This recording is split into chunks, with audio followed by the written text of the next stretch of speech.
Assalamualaikum. Hello everyone. Welcome back to my another video. In this video, how to create a new page in Photoshop. Okay. Go to File. First of all, open your Photoshop. Then go to File, New. Select your title name. Name a title. Sorry.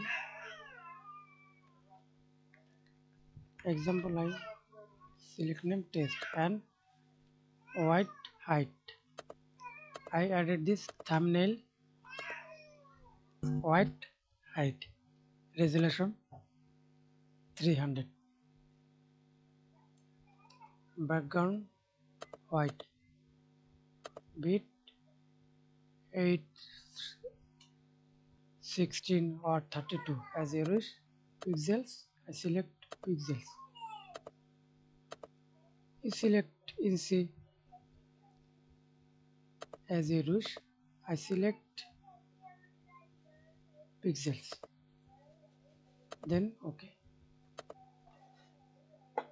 Thanks for watching video. Please subscribe to my channel, like, comment, share.